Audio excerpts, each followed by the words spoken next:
So yun guys, welcome back sa YouTube channel natin, Jires TV. For this video guys is, ayan guys, nakita nyo guys, is butterfly ng ating sasakyang Wizard Skygo. So ayan siya guys, oh.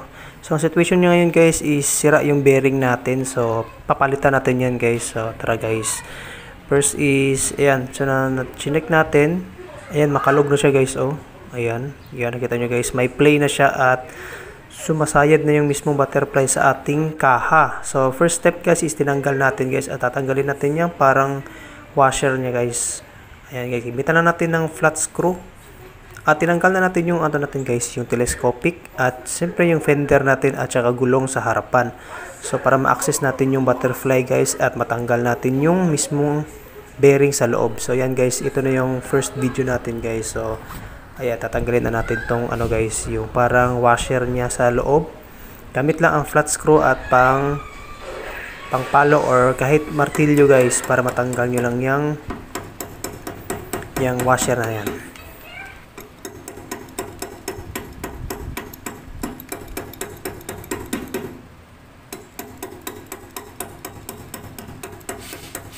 So second step guys, ayan, natanggal na natin yung mismong butterfly, dala yung housing niya.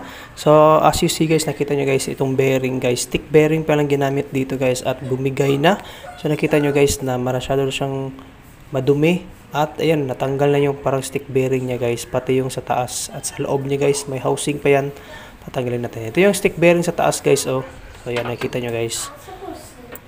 Ayan. So ayan guys, nakita nyo guys, sirang-sira na yung ano guys, stick bearing natin guys. Sa taas yung bumigay guys, kaya naglagotok at ayan, nag-ano siya sa loob guys. So ayan, papalitan natin guys. Lilinisan muna natin yan guys bago natin palitan.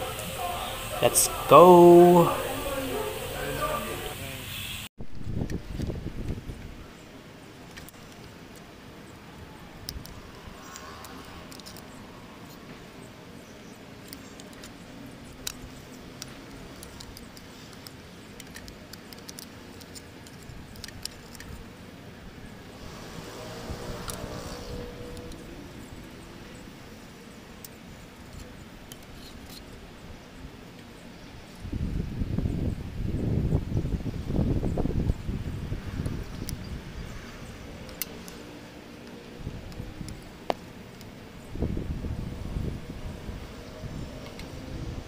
At ayan guys, tatanggalin natin yung housing guys sa mismong kaha ng ating motorcycle. So linisan natin at saka tatanggalan natin using ang ating flat screw. So ayan guys.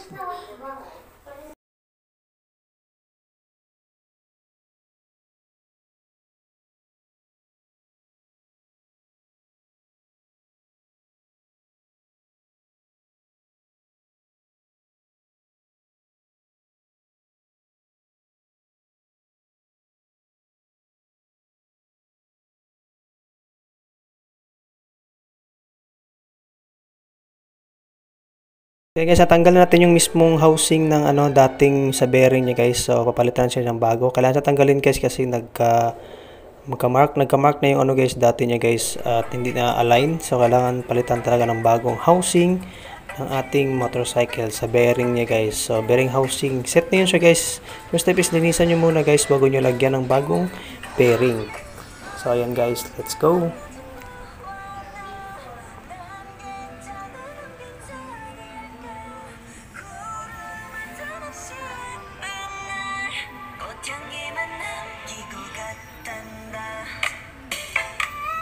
So ito guys yung set guys, no, ito yung nilalagay ng bearing guys. So first step is yung parang housing sa baba and then mismo yung ano. So ayan, ito yung parang housing and then yung bearing at saka yung another housing na naman sa may ating chassis. So ayan siya guys, oh, may play yan siya and then i-flat siya gamit yung ayan. Then sa taas na naman guys is tatlo siya guys, isang parte para sa baba sa may chassis, bearing at saka yung parang lock niya guys para mag sibing stopper niya. So ganyan siya guys ang setup ng ating bearing sa ating butterfly. And then itong parang hinahawakan guys na puti, ayan, yan yung washer. Bagong washer yan siya guys. Compare sa luma, mas nipis to siya guys kasi ito yung bagong washer nilalagay nila. Ito yung luma guys, medyo makapal. At yun yung papalitan natin guys para magkasya yung ating nut sa taas. So ganyan siya guys, oh. Yan, yan sa taas nalagay. Dati is makapal yan. Pero okay naman yung rosca niya guys. So papalitan natin siya. Ayan, mismo. Ayan, mas manipis yan siya guys. Ayan yung sukat niya guys. Parang ganyan. Ayan, yung isa is makapal. So yan yung lalagay natin guys. So tara guys. Let's go. Kabitan natin to. Lagyan natin ng grasa.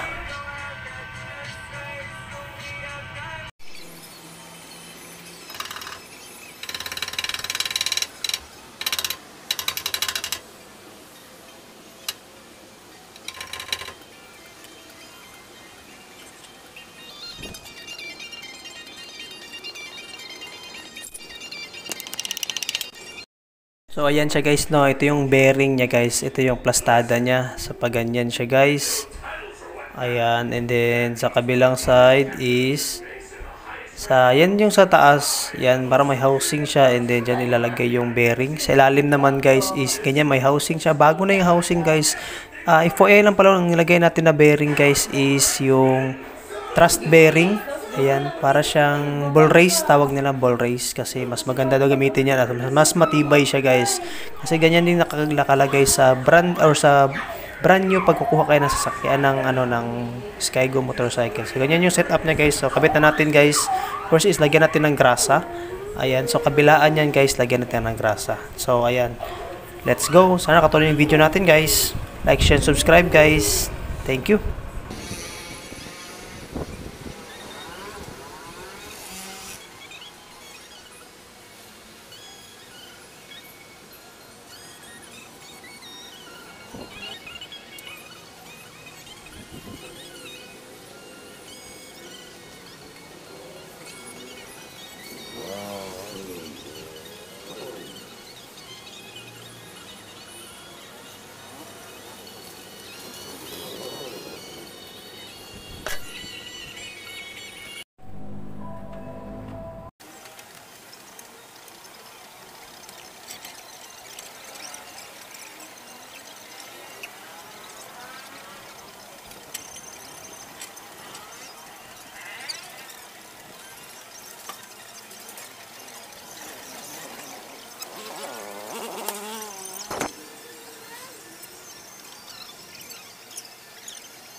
So yan guys, sana nakatulong yung video natin guys. Don't forget to like, share, subscribe, hit the notification bell, and see you in my next vlog guys. So ayan guys, thank you so much guys. And ayan, yan ang finished product natin guys. Medyo okay na yung bearing natin. And then ganun na kasimple guys, i-DIY nyo lang. And yan, see you in my next vlog.